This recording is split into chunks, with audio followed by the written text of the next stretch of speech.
ታድያለሁ ብዬ አላስብም። እጅግ በጣም አዝናለሁ ተምዬ። ነፍስህን በአጸደ ገነት እንዲያደርጋት እመኛለሁኝ።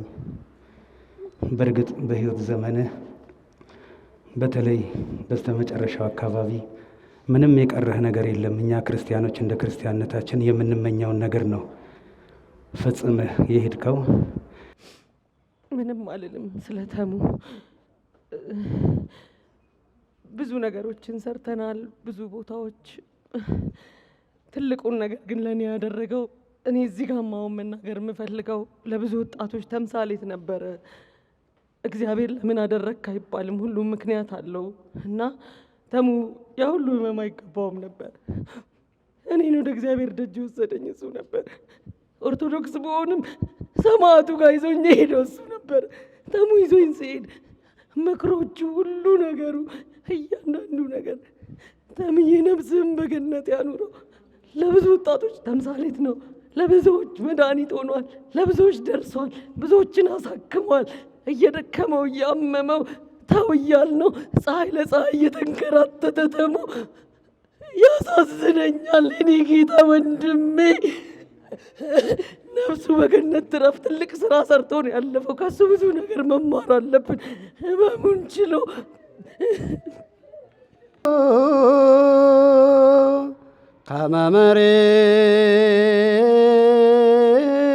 ከመመሬት ነነ ወሰብእሰ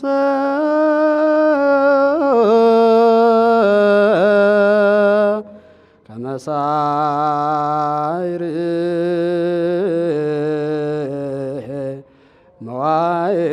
መዋዕልዮ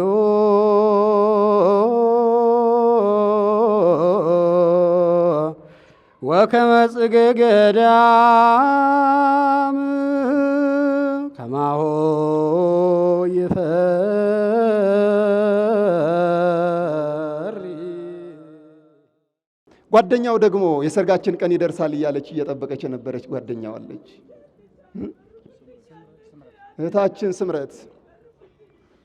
እኔ እሷ ደግሞ ማቃት ድዋይ አልአይን ነው። ከአልአይን የመጣሁት እኔ የዛሬ ሳምንት ነው። የዛሬ ሳምንት አስቡልኝ በጸሎት ብላኝ አብረን በጸሎት ፈጣሪያችንን እያሰብን ነበረ። የዛሬ ዓመት እሷ ስትመጣ ጠቅላይ ቤተ ክህነት እሱን ይዛ መጥታ ሰላም ለኪ ብለን በጋራ ጸሎት አድርገን ነበረ። የሚገርም ነገር ነው። ሰው በህይወቱ እንዴት አይነት ጥንካሬን እንደሚያስተምር በመጽሐፍ ቅዱስ ኢዮብን አይተናል። እንግዲህ በክፉ አጋጣሚ ተገናኘን። እጅግ በጣም በሚያሳዝን ሁኔታ እኔ ላልተወሰነ ጊዜ ሀገር ውስጥ አልነበርኩም። ምናልባት እንደ ቤተሰብ፣ እንደ ጓደኛ፣ እንደ ዘመድ አጠገቡ ሆናችሁ የጠየቃችሁት እንደ እድል ነው የምቆጥረው። እኔ እንደ አብሮ አደግነቴ፣ እንደ ወንድምነቴ ይህንን እድል እሱን ለመጠየቅ ታድያለሁ ብዬ አላስብም። እጅግ በጣም አዝናለሁ ተምዬ። ነፍስህን በአጸደ ገነት እንዲያደርጋት እመኛለሁኝ። በእርግጥ በህይወት ዘመንህ በተለይ በስተመጨረሻው አካባቢ ምንም የቀረህ ነገር የለም። እኛ ክርስቲያኖች እንደ ክርስቲያንነታችን የምንመኘውን ነገር ነው ፈጽመህ የሄድከው።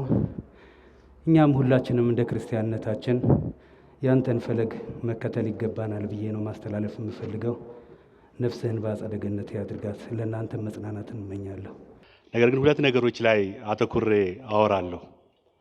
አንደኛው ተመስገን በህመም ጊዜና አንደኛው ተመስገን በስርዓተ ቀብሩ በሚፈጸምበት በአሁን ሰዓት የሚሆነውን ነገር ነው።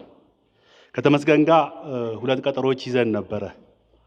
አንደኛው እያንዳንዱ ማህበረሰብ ተመስገን ለሚያደርገው በጎ አድራጎት ይረዳው ስለነበረ ለጠየቀው ጥያቄ ምላሽ ያገኝ ስለነበረ ማህበረሰቡን ማመስገን ይፈልግ ነበር። እኔ ተሽሎኝ ከዚህ በሽታ ድኜ ዮሴፍ አብረን ማህበረሰቡን ማመስገን መቻል አለብን፣ ይህን ፕሮግራም በሰፊው ልትይዝልኝ ይገባል በሚል አንድ እሱን ቃል ተገባብተን ይዘን ነበር።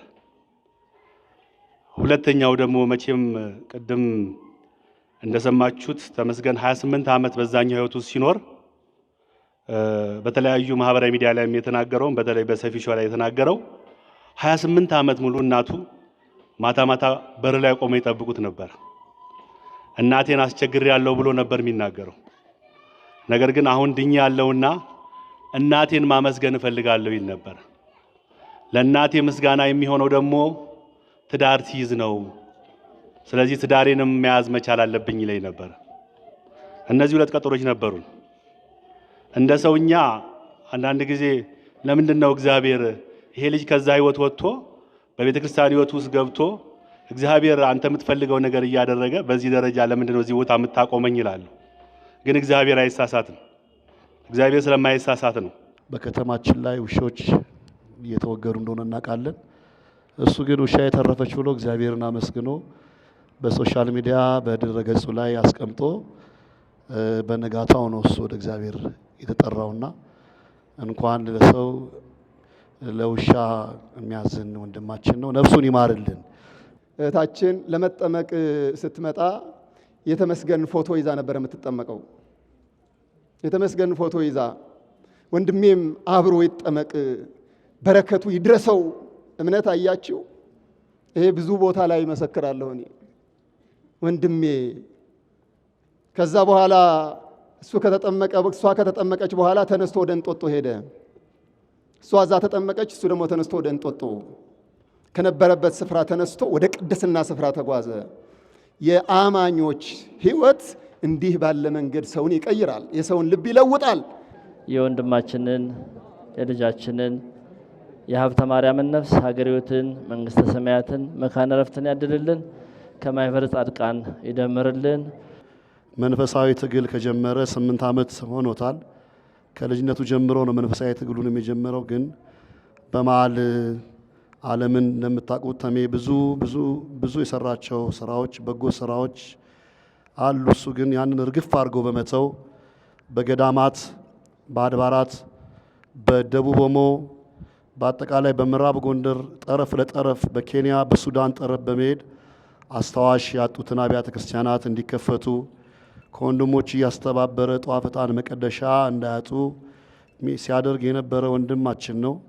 አንድ ቀንም ለቤተሰቡ ለእናቱ ጊዜ እንኳን ሁልጊዜ በረሃ ነው ይሄ ህመም እስኪያጋጥመው ድረስ ተሜ ለኪዳን ማህሌት ላይ መጥቶ ከአባቶቹ ጋር አመስግኖ እንዲሁም ገጠሪቷን ቤተ ክርስቲያን ሲዞር ሲያስረዳ በረከት ሲያገኝ የነበረ ወንድማችን ነው።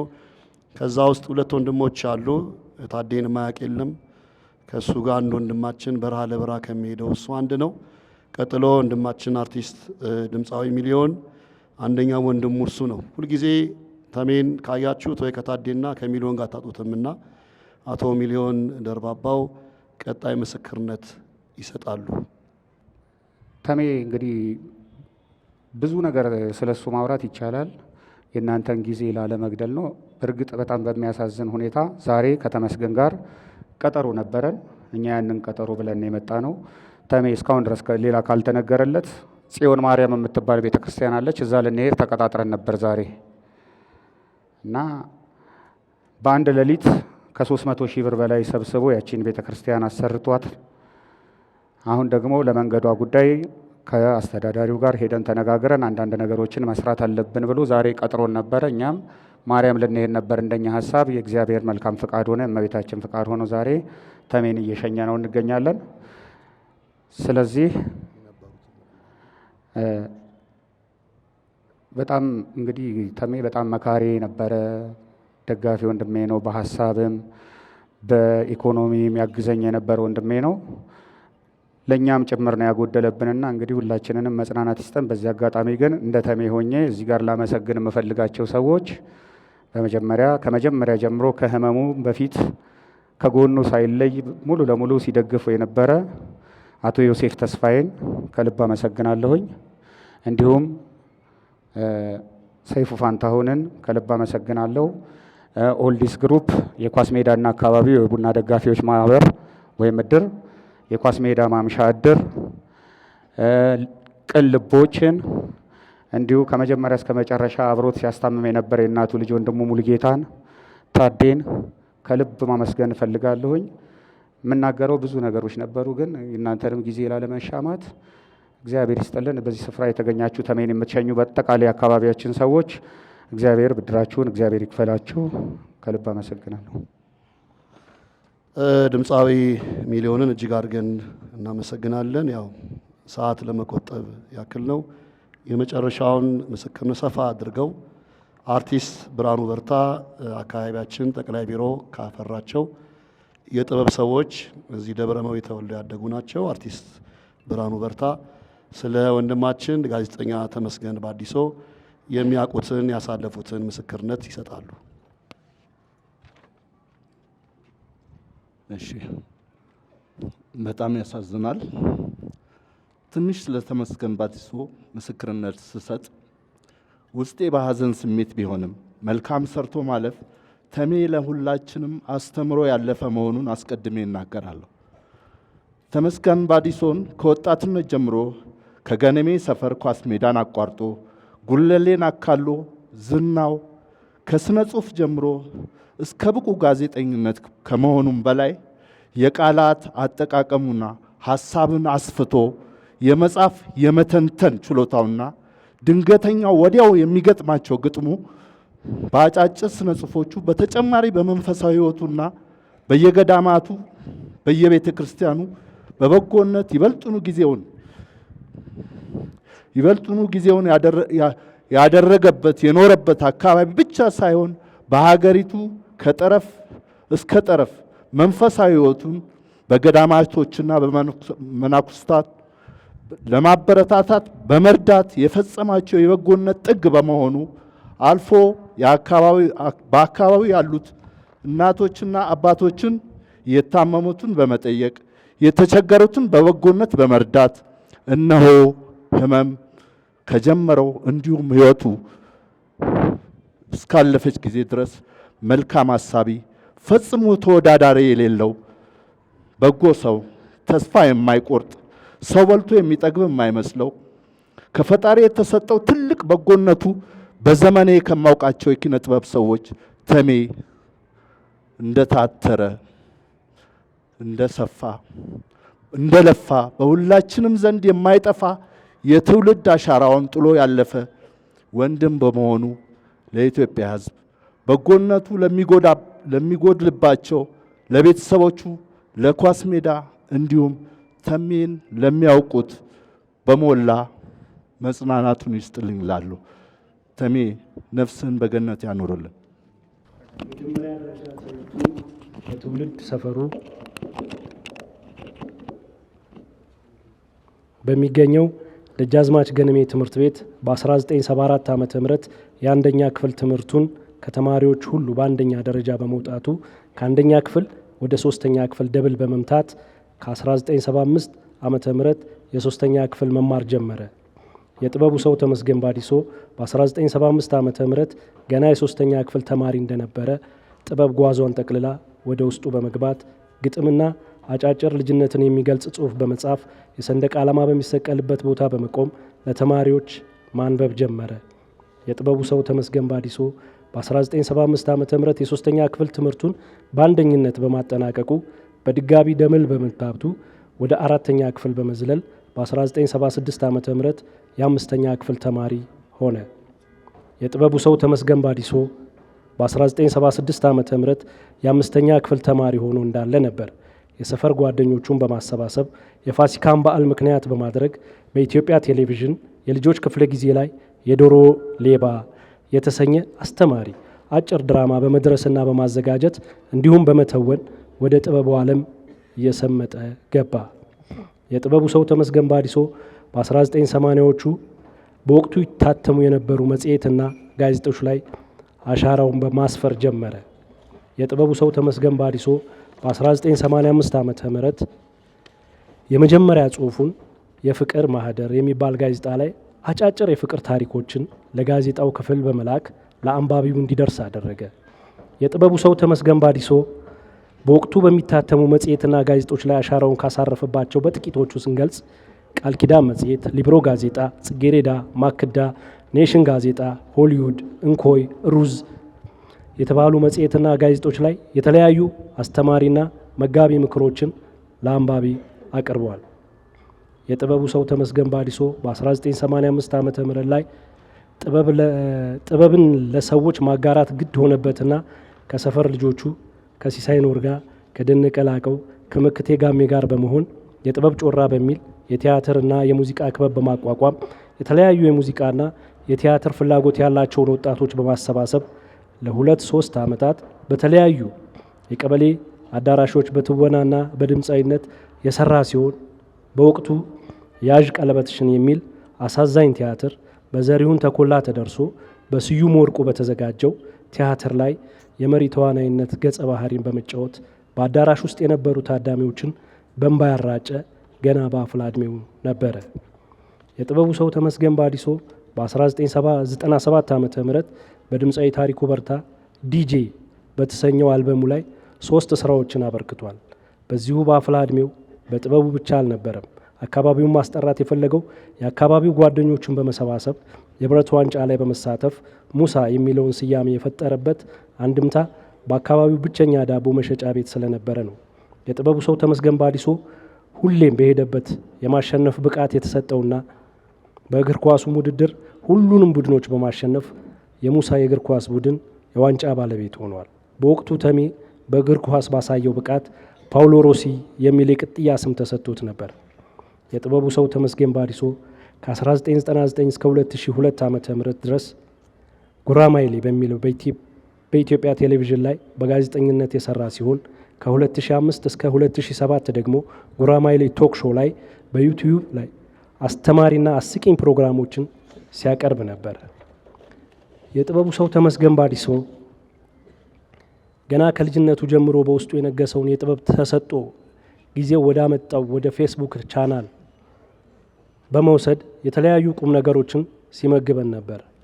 ተመስገን ባዲሶ በወቅቱ በፌስቡክ ገጹ ላይ ቀናና አስተማሪ መልእክቶችን በማስተላለፍ በጣና አዋርድ ላይ በተደረገው ውድድር ከዶክተር ብርሃኑ ዋቅጅራና ከደራሲ በእውቀቱ ስዩም ጋር በእጩነት ቀርቦ ድምፅ በማሰባሰብ የአንደኛ ደረጃነቱን በመውሰድ በባህር ዳር ከተማ በጣና ሐይቅ ላይ ልዩ የክብር ሽልማትን ተጎናጽፏል። የጥበቡ ሰው ተመስገን ባዲሶ ባለው የግጥም ተሰጥኦ ኳስን በሬዲዮ ተመልከቱ ላይ በመቅረብ ከአዘጋጅ እስከ ተጫዋቾች ስማቸውን፣ የሥራ ድርሻቸውን በግጥም በማቅረብ በርካታ የፕሮግራሙ ታዳሚዎችን ያስደነቀ ጥሩ ግጥም ጸሐፊ ነበር። በዚህ ስራውም መሰለ መንግስቱ የግጥሙ መሲ በማለት ደጋግሞ ይገልጸው ነበረ። የጥበቡ ሰው ተመስገን ባዲሶ ያየውን የሰማውን እንዲሁም ያነበበውን በጣፋጭ አንደበቱ በቀልድ እያዋዛ ሲያቀርብ የሰዎችን ቀልብ የሚገዛ ልብ የሚያሸንፍ መሳጭ አንደበተ ርቱዕ ጨዋታ አዋቂ ነበር። የጥበቡ ሰው ተመስገን ባዲሶ በተለምዶ አሙቁልኝ እየተባለ በሚጠራው የሰርግ አድማቂነት ስራው በርካታ ሰርጎችን ያደመቀና በሚፈጥረው የግጥም ስንኞች የበርካታ ሙሽሮችና ሚዜዎች እንዲሁም አጃቢዎች ተወዳጅ ትዝታዎችን ጥሎ ያለፈ ድንቅ ብቃት ያለው ሰው ነበር። ተሜ በህመም ስቃይ ውስጥ እንኳን ሆኖ በሽታውን ዋጥ በማድረግ የተቸገሩትን ለመርዳት ሳይደክም እለት እለት በየሰፈሩ እያሰሰና እየፈለገ የተቸገሩበት ቦታ በመድረስ የሚያስፈልጋቸውን ለመለገስ ያልደከመ ልበቅን፣ ቸር፣ የዋህ ጥሩ ሰው ነበር። ከ2010 ጀምሮ ያለውን የመንፈሳዊ ህይወቱን በተመለከተ ደግሞ አርቲስት ዳዊት ያቀርብልናል።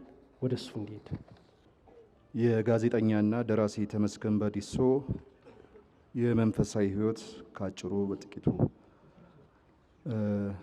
እስካሁን ከተነገረን የዓለማዊ ህይወቱ ከቆመችበት ጊዜ ጀምሮ ደግሞ ተመስገን የምናውቀው በጠንካራ መንፈሳዊ ህይወቱ ነውና እሱን ጥቂት እንላለን። ጋዜጠኛና ደራሲ ተመስገን ባዲሶ የዚህን ዓለም ውጣ ውረድ ትቶ መንፈሳዊ ህይወትን ሙሉ በሙሉ ጥር 16 2013 ዓመተ ምህረት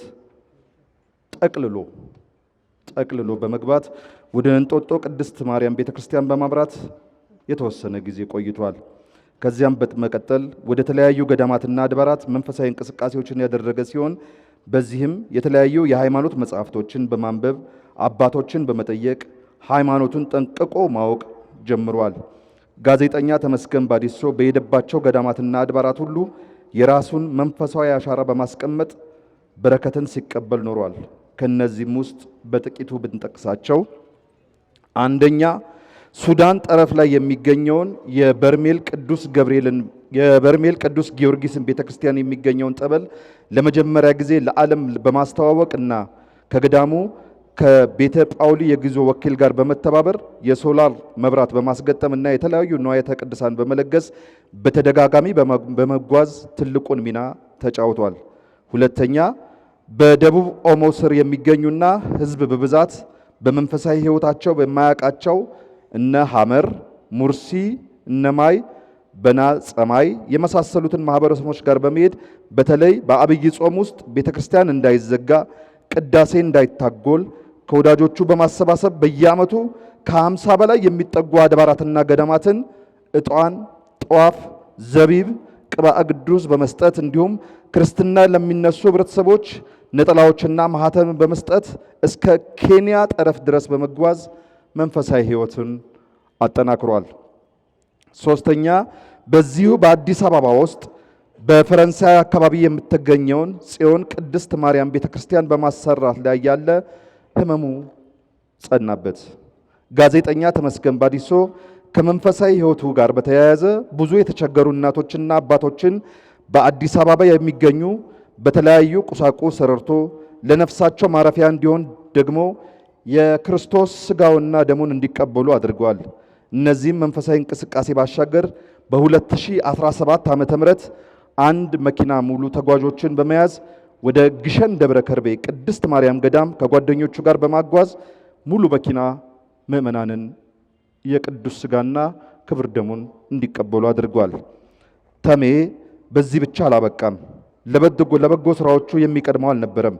ለምሳሌ ያክል እንደጻፈው በቅርቡ በደቡብ ክልል ጎፋ ውስጥ በተከሰተ የመሬት መንሸራተት ምክንያት ለተጎዱ ቤተሰቦች ከወዳጅ ዘመዶች ጋር ድጋፍ ልብስና ጫማ በመሰብሰብ ከጓደኞቹ ጋር ቦታው ድረስ በመሄድ ሐዘናቸውን ተካፍሏል። በተያያዘም የአንዲት የኩላሊት ታማሚ እህታችንን የ200 ሺህ ብር ሙሉ ወጪ በማሰባሰብ የሕክምና እርዳታ እንድታገኝ አድርጓል። በተጨማሪም አንዲት ሕፃን ልጅ የመተንፈስ ችግር አጋጥሟት እስራኤል ከሚገኙ ወዳጆቹ ጋር በመጻጻፍ በመደዋወል ሕይወቷን እንድትተርፍ አድርጓል። እንዲሁም በአንዲት እህታችን ላይ የእግር መቆረጥ አደጋ ደርሶባት ከ70 ሺህ ብር በላይ በማሰባሰብ ስራ እንድትጀምር ረድተዋታል። ተሜ ዞር ዞር ሲል የተቸገሩ እናቶችና አባቶችን ባየ ጊዜ ቤታቸው ድረስ በመሄድ ችግራቸውን ከተረዳ በኋላ እንዳስፈላጊው ድጋፍ ሲያደርግ ነበር። ጋዜጠኛ ተመስገን ባዲሶ በተለያዩ ሰፈሮች በመዘዋወር ከ20 እስከ 30 የሚጠጉ ቤቶችን ለምስኪናቶች አሰርቷል። እንደዚሁ አንድ እህታችንን በመርዳት ሐዋሳ ድረስ በመሄድ የ80 ሺህ ብር እርዳታ በአቅሙ ለግሶላታል። ጋዜጠኛ ተመስገን ባዲሶ የህዝብ ልጅ በመሆኑ መጠን ዘር፣ ቀለም፣ ሃይማኖት ሳይለይ ይረዳል፣ እንዲረዱም ያደርግ ነበር። በተለይ ዓመት በዓል በመጣ ቁጥር ተሜ ታሞ እንኳን ለመርዳትና ለመጠየቅ እረፍት የለውም ነበር። ጋዜጠኛ ተመስገን ባዲሶ በዓመት የጤና መድን ላይ የሌላቸው በማውጣት ላላቸው ደግሞ እንዲታደስላቸው የማድረግ ቋሚ ስራው ነበረ። ተመስገን በሰው ደስታ የሚደሰት በመሆኑ የአንጋፋውንና የሀገር ባለውለታ የሆኑትን የማራቶን ሯጭ አትሌት ሻለቃ ዋሚ ቢራቱን የ109ኛ ዓመት ልደት በዓላቸውን ቤማታቸው ድረስ መኖሪያቸው ድረስ በመሄድ በደመቀ ሁኔታ እንዲከበርና ህዝብ የረሳቸውን አባት እንዲያውቃቸው ያደረገ ባለውለታ ነው። ተሜ ያደረጋቸው ዓለም የሆኑ መንፈሳዊ ስራዎች ቢጻፍ ቀኑ መሽቶ ቢነጋብን ስለሆነ እዚህ ጋር እንቋጨው። እንደምን ዋላችሁ? የእግዚአብሔር የአምላካችን ስም የተባረከ ይሁን። ስለ ተመስገን ባዲሶ በእውነት በቃላት ይሄ ነው ብዬ ተናገሬ ልጨርሰው አልችልም። ነገር ግን ዋናውን ሐሳብ ግን እናገራለሁ። በደጋግ ልቦች ስም ምስጋናዬን አቀርባለሁ። ተመስገን ባዲሶ ማለት በእውነት ለሰው የተፈጠረ ሰውነትን የምናይበት ለሰው ልጆች ፍቅር የሆነ እና ሁል ጊዜም ለወገኖቹ ሩህሩህ ልብ ያለው መሆኑን ከተመስገን ባዲሶ ተምሬያለሁና እጅግ በጣም ነው የምወደው እና ድንገት ግን በሆነው ነገር ያው መቼም ፈቃዱ ለእግዚአብሔር ይሁን እላለሁ። በመቀጠል ተመስገን ባዲሶ ማለት ለኛ ለአካል ጉዳተኞች ብሎም ለአረጋውያን ለችግረኛ ቤተሰቦች ለተማሪዎች ያው ተማሪ ልጅም አለችን እና ለነኚህ ቤተሰብ በጣም ሩህሩህ ልብ ያለው እና ደግሞ እነኚህ የደሃ ልጆች ተማሪዎች ወደ ኋላ መቅረት የለባቸውም፣ ሊታገዙ ይገባል፣ ሊደገፉ ይገባል በሚል ከ70 በላይ የቤተሰብ ተማሪዎችን የደሃ ቤተሰብ ተማሪዎችን በማገዝ እና ዋጋ እየከፈለልን ነበር እና ዋጋውን እግዚአብሔር ይክፈልላለሁ። እና ተመስገን ባዲሶ እጅግ በጣም ኢትዮጵያዊ ልብ ያለው ሩህሩህ ልብ ያለው እና እኛን ሲያየን ራሱ በእውነት በቃ ልቡ ምን እኔ እንደው ፍቅሩ በቃ ከቃላት በላይ ነው። እና ይህን ወንድም ወገኖቼ በጣም በእግዚአብሔር ስም አደራ ልል የምወደው ነገር ቢኖር የሱ ልብ ለሁላችንም እግዚአብሔር ይስጠን። በሱ ውስጥ ያለ መልካም መንፈስ፣ የርህራሄ መንፈስ ለሰው ኑሮ ራሱን ለሰው የሚቆርስ ሰው መሆኑን አይቻለሁና ከርሱ በጎ ነገርን ተምሬያለሁና ደግሞ በየወሩ የማይቋረጥ 1500 ለደሃ ቤተሰብ ተማሪዎች በማለት ለትምህርታቸው ማገዣ ብሎ ድጋፍ ያደርግልናል። ለዚህ ውለታው እግዚአብሔር ይክፈለው እላለሁ። እንዲሁም ደግሞ አጋጣሚ በድንገት ሰፈር መጥቶ አገኘሁትና እኔንና ደግሞ አይነ ስውር እህቴ ያለች ይሄ ለጤና መድን ማስኬጃ ይሆናቸዋል ብሎ 2,000 ብር ድጋፍ እንደውም ጎሎበት ሁሉ ከሰው ወስዶ ነው አምጥቶ የሰጠን እና በእግዚአብሔር ዘንድ ዋጋውን እግዚአብሔር ይክፈለው። አዎ እና ደግሞ ይህን ደጋግ ልቦች ደግሞ እንደሚቀጥል ባለሙሉ ተስፋ ነኝ። ለምን ቢባል ወንድማችን ጀማል እንዲሁም ደግሞ ወንድማችን እሱ ባለው በጣም ቀን ከሌት ከእርሱ ጋር ሆነው እየተጉ ነበር። ወንድማችን ደግሞ ተመስገን ባዲሶ በዋናነት ይህን ስራ ሲሰራልን ነበረ። እግዚአብሔር ነፍሱን በገነት ያኑረው እና ይህን መልካም ልብ ይህን መልካም የሆነ ስራ በሁላችንም ልብ እግዚአብሔር ያሳደረላለው። እግዚአብሔር ነፍሱን በገነት ያኑረው። ኢትዮጵያ ውስጥ አለ የተባለ ዶክተርን ያየው ተመስገንን እውነት እናገር ከተባለ ዶክተሮችን ማመስገን ይገባናል። ለተመስገን ብዙ ሰው ነው የተረባረበው። በጥቁር አንበሳም በጳውሎስም በግል ሆስፒታሎችም እንዲያው በቃ ተመስገን ሲባል ሁሉ ሰው በአቅሙ ነርሶችም አልቀሩም እና ምስጋና ይገባቸዋል። ኢትዮጵያ ውስጥ ያሉ ዶክተሮች ለተመስገን ለማዳን ብዙ ጥረት አድርገዋል። ስለዚህ እግዚአብሔር አልፈቀደውም፣ ስላልፈቀደው ነው የሆነው። ነገር ግን አንድ እንድታሰምሩልኝ የምፈልገው ነገር ተመስገን በተለያዩ ሚዲያት ላይ የቀኑ ውሎውን ሲልክ የሚቀረጽበት ሰዓት ምናልባት 30 ደቂቃና 1 ሰዓት ሊሆን ይችላል። ነገር ግን ይሄ የውስጥ ደዌ በሽታ ቀሪው 11 ሰዓት 12 ሰዓቱ ሲሰቃይ ሲያመው የሚሰቃዩት እናቱ ናቸው። ማናችንም ማናየውም። እኛ ማህበራዊ ሚዲያ ላይ ያለውን ነገር ነው የምናየው። የሚሰቃዩት ወንድሞቹ ናቸው፣ የሚሰቃዩት ቤተሰቦቹ ናቸው፣ የሚሰቃዩት እህቶቹ ናቸው፣ ጓደኞቹ ናቸው። ስለዚህ ተሜን ለመቅበር በዚህ በጥሩ በሚባል ደረጃ እንደተረባረብን ሁሉ ቤተሰቦቹን የማጽናናት ስራ ላይ በደንብ እንድንሰራ አደራ እላለሁ። ቀብሮ መሄድ ብቻ አይደለም፣ ተመስገን ተቀብሮ የሚሄድ ሰው አይደለም። ከዛ በመቀጠል ብዙ ጊዜ በዚህ በቀብር ስርዓት ውስጥ በቤተ ክርስቲያናችን አስተምሮት መሰረት ሀዘን የሚወጣባቸው 3 ጊዜያቶች አሉ። ነፍሱ ሲወጣ አንድ ሰው፣ ሬሳው ከቤቱ ሲወጣና ሶስተኛው ደግሞ ግብአተ መሬት ሲፈጸም ነው። ነገር ግን ብዙ ጊዜ የደከሙ እናት የደከመ ቤተሰብ ግብአተ መሬት ሲፈጸም አይኖሩም፣ ቦታው ላይ እርም አያወጡም።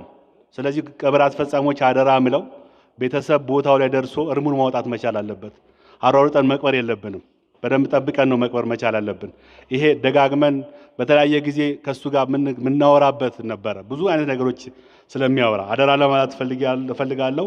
ከዛ በተረፈ በዚህ ቀብሩ ላይ በተለይ የኳስ ሜዳ አካባቢ ወጣቶች የ30 ቀበሌ 21 ቀበሌ እገሌ ብዬ አልናገርም፣ ቅድም በደንብ ተገልጿል። ያደረጋችሁትን አስተዋጽኦ እግዚአብሔር ይክፈላችሁ። ቤተሰቦቻቸውንም እግዚአብሔር እሱ ይርዳቸው፣ እሱ ይጠብቃቸው፣ ቀሪ ዘመናቸውን ይባርካቸው፣ እሱንም ነፍስ ይማርልን። አመሰግናለሁ። እግዚአብሔር ይስጥልን።